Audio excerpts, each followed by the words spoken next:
Barry Robison, you design all of the trains on Snowpiercer. First of all, are you a train guy? No, I'm not a train guy, in a word, but it was it was quite a project to work on. Mhm. Oh, well, this is obviously based on the movie, which was based on the graphic novel. So, what are the challenges of paying homage to both of them while also putting your own spin on it?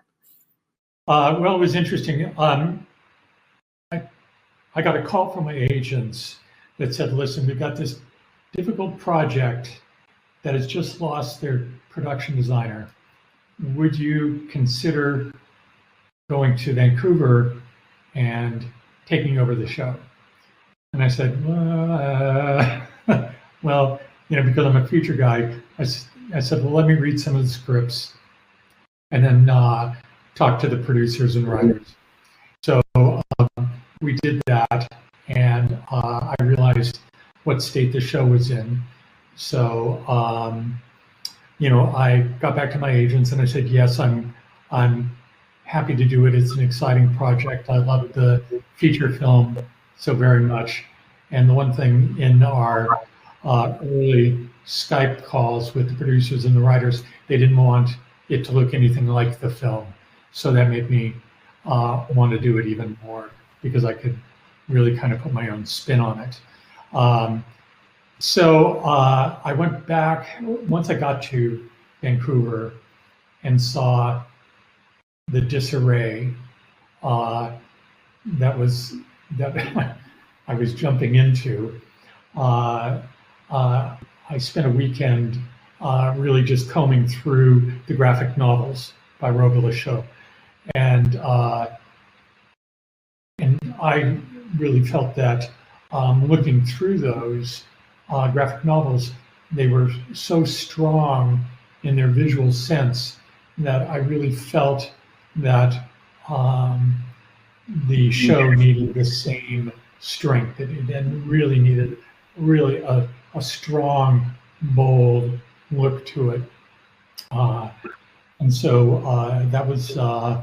that's how I started, and that's how I finished. So it never stopped. It was really a fun project to work on. I loved it.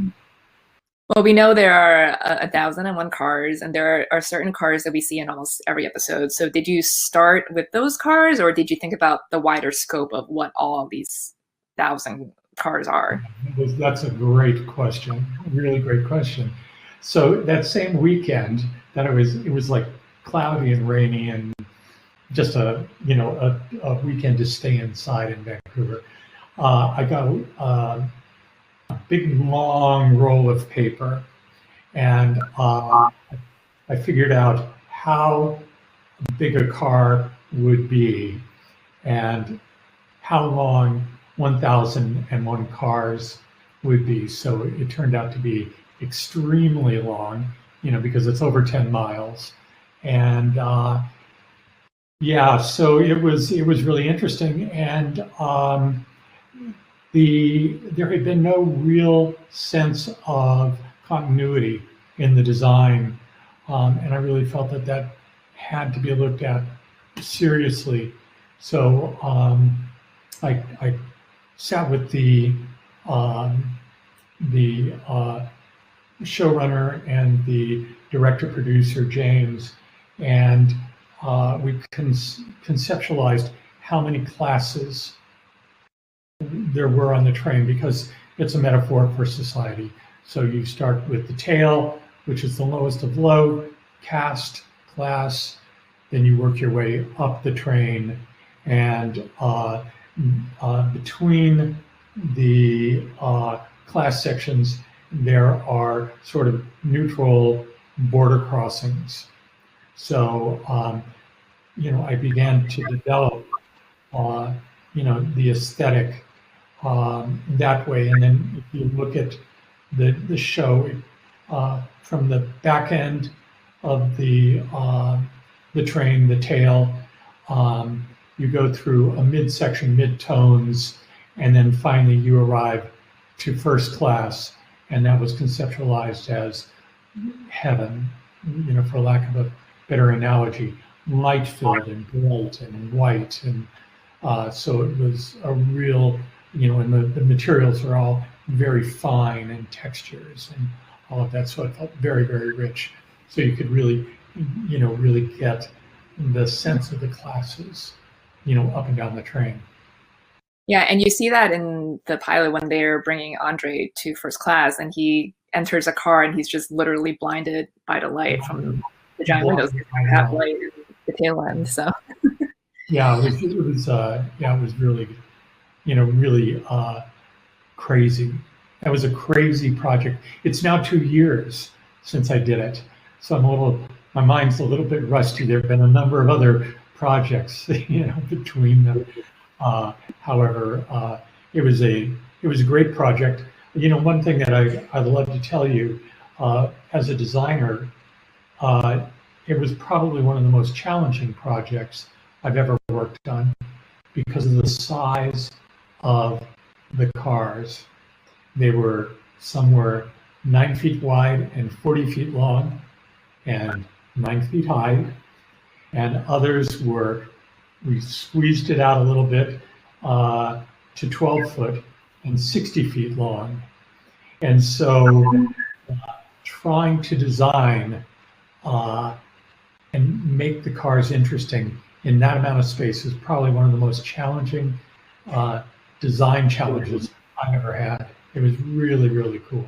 Really a lot of fun. Well, one car I really liked was the night car, which is one of those neutral territory cars, but it's also like a club.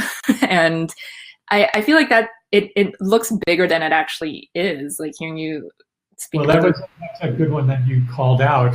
That's one of my favorite designs on the train. Obviously, it's very theatrical.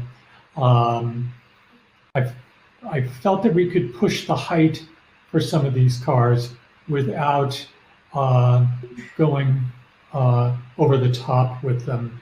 Because we were basing them on real trains and real train cars, and and we were looking at how the infrastructure around the Earth would be able to contain each car and each train car.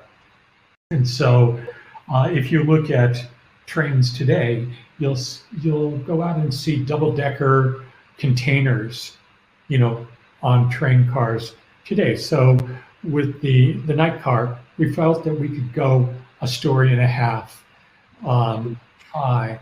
But the one thing that I loved about the night car is I designed these chambres séparées, which are individual sort of elements or sitting areas that can be closed off with circular track curtains.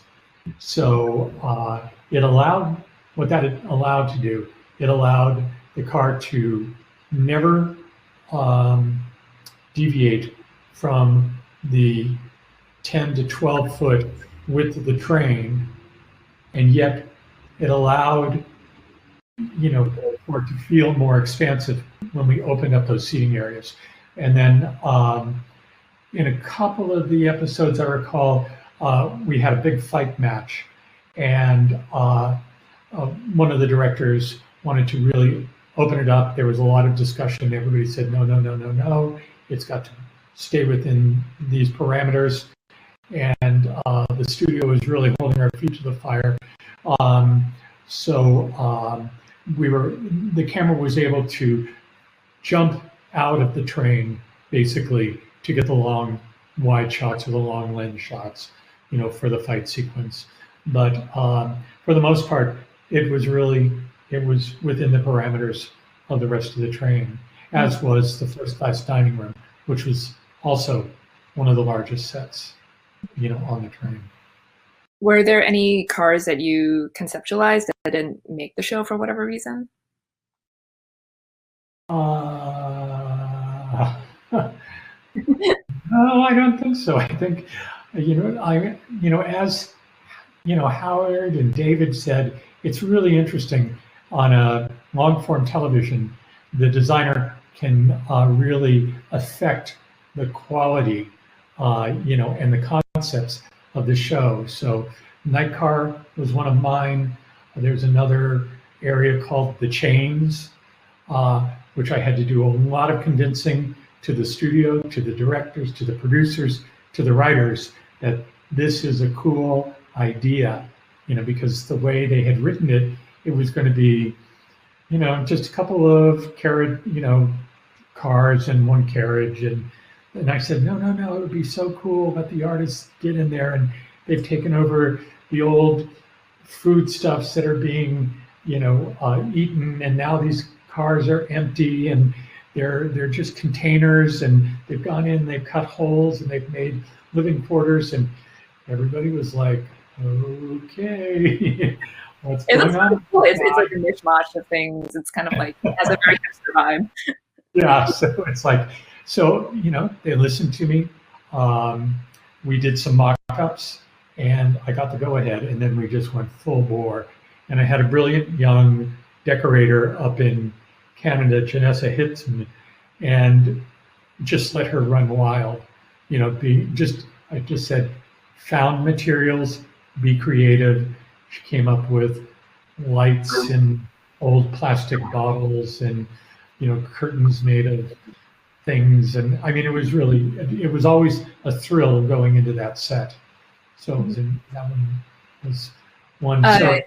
But no, I didn't have any that were rejected. They all got in there that first season. They were all just so good, they had to use them all. So, well, season 2 is premiering in January. Did you return for that as well? I did not return for that.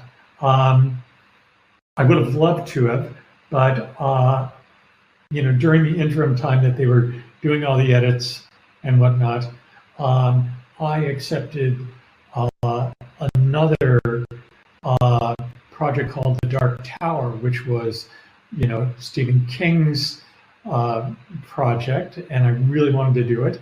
And it had been a movie that didn't succeed.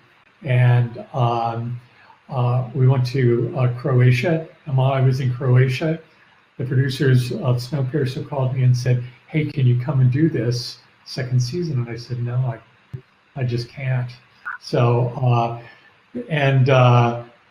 we were in Croatia, and we did Dark Tower, and it didn't get picked up.